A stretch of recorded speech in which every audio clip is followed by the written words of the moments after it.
ಜನರ ಭೇದ ಮತಿ ಕೆಡಿಸಿರುವ ಸ್ವಾತಂತ್ರ್ಯನಿಗೆ ಮನವಿಯನ್ನು ವೇದಾಂತ ತತ್ವವನ್ನು ಆದ್ಯಂತ ಬೋಧಿಸಿದ ಸಿದ್ಧ ಶ್ರೀ ಗುರುವೇ, ನಿನಗಾರು ಸರಿಯಿಲ್ಲ, ಬದ್ಧರಿಗೆ ಗುರುಜಿ ಗುರು ನೀನು. ಯಾವ ಪರಮ ಪಾವನ ಮೂರ್ತಿಯಾಗಿರುವಂತ ಯಾವ ನಮ್ಮ ಅಡವಿ ಸಿದ್ದೇಶ್ವರ ಚರಣಾರವಿಂದಗಳಲ್ಲಿ ದಂಡತ್ವವನ್ನು ಸಲ್ಲಿಸಿಕೊಳ್ಳುತ್ತಾ ಹಾಗೂ ಈ ಕ್ಷೇತ್ರಾಪೇಕ್ಷೆ ಅಂತ ಯಾವ ನಮ್ಮ ವಿರೋಧೇಶ್ವರ ಪಾದಾರವಿಂದಗಳಲ್ಲಿ ದಂಡತ್ವವನ್ನು ಸಲ್ಲಿಸಿಕೊಳ್ಳುತ್ತಾ ಹಾಗೂ ಈ ಕಾರ್ಯಕ್ರಮ ಆಗಮಿಸಿದಂತ ಎಸ್ಟಿಮಿಲಾಚರ ಅಂತ ಅವರೆಲ್ಲದಲ್ಲಿ ಎಲ್ಲ ಸದ್ಭಕ್ತರಲ್ಲಿಯೂ ಹಾಗೂ ಈ ಆಗಮಿಸಿದಂತ ಎಲ್ಲ ಸಕಲ ಶರಣಚರಣೀಯರಿಗೆ ಶರಣಾರ್ಥಿಗಳು. ಇವತ್ತಿನ ದಿವಸ ನಕ್ಕುಂಡಿ ಗ್ರಾಮದಲ್ಲಿ ವಿರಭದ್ರೇಶ್ವರ ಜಾತ್ರೆಯ ನಿಮಿತ್ತವಾಗಿ ಕಲೆಯನ್ನ ನಾಟಕವನ್ನ ಇಲ್ಲಿ ನಿಮ್ಮೆಲ್ಲರ ಮುಂದ ವ್ಯಕ್ತಪಡಿಸಿದ್ದಾರೆ. ಕಲೆ ಅನ್ನೋದು ಬಹಳ ಮುಖ್ಯದ. ಎಲ್ಲಾ ಕಲಿಸಿಕೊಳ್ಳಬಹುದು, ನಿಮ್ಮ ಅಂತಸ್ತು ಕಲಿಸಿಕೊಳ್ಳಬಹುದು, ಆಸ್ತಿ ಕಲಿಸ್ಕೋಬಹುದು, ದುಡ್ಡನ್ನು ಕಲಿಸಿಕೊಳ್ಬಹುದು. ಆದ್ರ ಕಲೆ ಯಾವ ತನಲ್ಲಿ ಇರ್ತೈತಪ್ಪ ಅಂತಂದ್ರ ಸಾಕ್ಷಾತ್ ಸರ್ವಜ್ಞ ಅಲ್ಲೇ ನೆಲ್ಕೊಂಡಿರ್ತಾರ.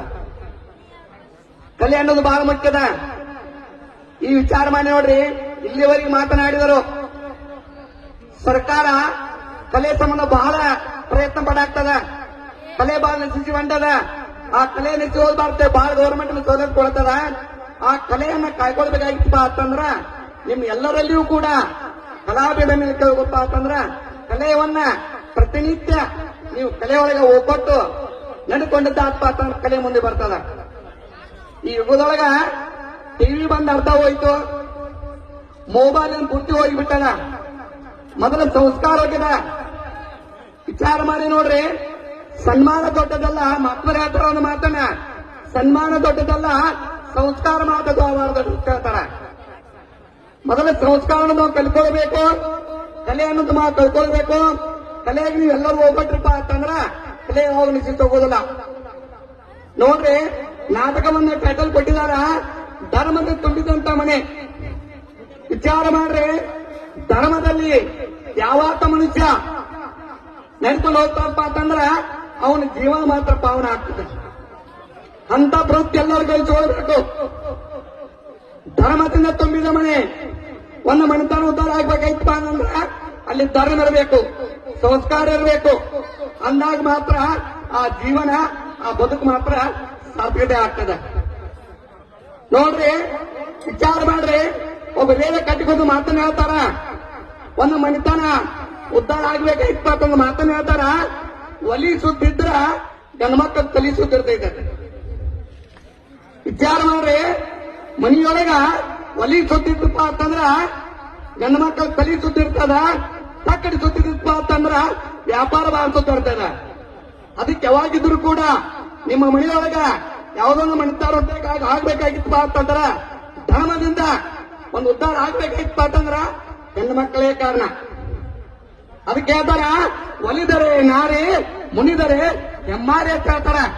ಸಂಸ್ಕಾರ ಮೊದಲ ಮಾತೃದೇವೋಭವ, ನಂತರ ಪಿತೃದೇವ ಅಂತ ಹೇಳಿದಾರ. ಮೊದಲ ಆದ್ಯತೆ ಯಾರು ಕಟ್ಟಿದಾರ? ಮಾತೃದೇವೋಭವ. ಒಂದು ಸಂಸ್ಕಾರ, ಒಂದು ಕಲೆ ಬೆಳಿಬೇಕಾಗಿತ್ತಪ್ಪ ಅಂತಂದ್ರೆ ನಮ್ಮ ಮನೆಯೊಳಗೆ ಮಾತ್ರ ನಮ್ಮ ಮಕ್ಕಳು ಹೇಳಿಕೊಡ್ಬೇಕು. ಅಂದಾಗ ಮಾತ್ರ ಈ ಜೀವನ ಸಾರ್ಥಕ ಆಗ್ತದೆ. ಮಾನವ ಜನ್ಮಕ್ಕೆ ಬಂದ ನಂತರ ಕೊನೆಯ ಜನ್ಮದ ಅದಕ್ಕೆ ಹೇಳ್ತಾರ ಮಹಾತ್ಮರ, ಏನಾದರೂ ಆಗೋ, ಮೊದಲನೇ ಮಾನವನಾಗೋ, ಬ್ರಾಹ್ಮಣನಾಗೋ, ಕ್ಷತ್ರಿಯನಾಗೋ, ವೈಶ್ಯನಾಗೋ, ಶೂದ್ರನಾಗೋ, ರಾಜಕೀಯ ರಂಗ ಪ್ರವೇಶ ಆದ್ರ ಕಂತ್ರಿ ಆಗ್ಬಿಡತ್ತೈತಿ. ಏನಾದರೂ ಆಗೋ, ಮೊದಲನೇ ಮಾನವನಾಗ. 84 ತಿರುಗಿ ಬಂದಾಗ ಕೊನೆಯ ಮಾನವ ಜನ್ಮ ಹುಟ್ಟಿದಿರಿ. ಎಲ್ಲಾ ಜನ್ಮ ತಿರುಗಿ ಬಂದಿದ್ರಿ. ಈ ಮಾನವ ಜನ್ಮದಲ್ಲಿ ಹುಟ್ಟಿ ಏನ್ ಸಾಧನೆ ಮಾಡಬೇಕಾಯ್ತು? ಯಾವುದು ಒಳ್ಳೆಯದು, ಯಾವುದು ಕೆಟ್ಟದ್ದು, ಸಂಸ್ಕಾರ, ಧರ್ಮ, ಇದನ್ನ ಮೊದಲು ನಾವು ಕಾಪಾಡಿ ಹೋಗ್ಬೇಕು. ಧರ್ಮದಲ್ಲಿ ಯಾವಾತ ಹೇಳ್ಕೊಂಡು ಹೋಗ್ತಾನಪ್ಪ ಅಂತಂದ್ರ ಅವನು ಯಾವುದಕ್ಕೂ ಸಾವಿಲ್ಲ. ಈ ನಾಟಕ ಎರಡನೇ ಕಲಾಕುಸುಮ ಇದು.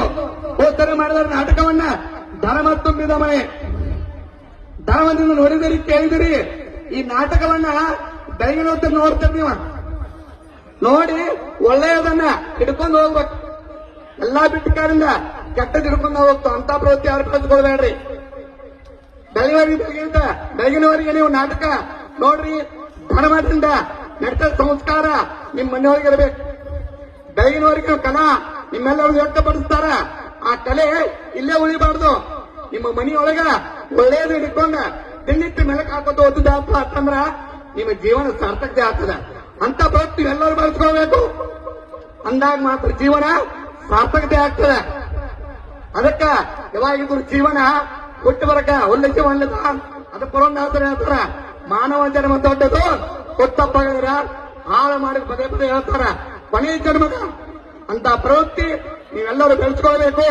ಆ ಸಾಕ್ಷಾತ್ ಭಗವಂತ ಇರ್ಬತ್ತೇಶ್ವರ ಬಾಳಯ್ಯ ಅಡೆಯಪ್ಪ ಎಲ್ಲರೂ ನಿಮ್ಮೆಲ್ಲ ಆಶೀರ್ವಾದ ಅದ.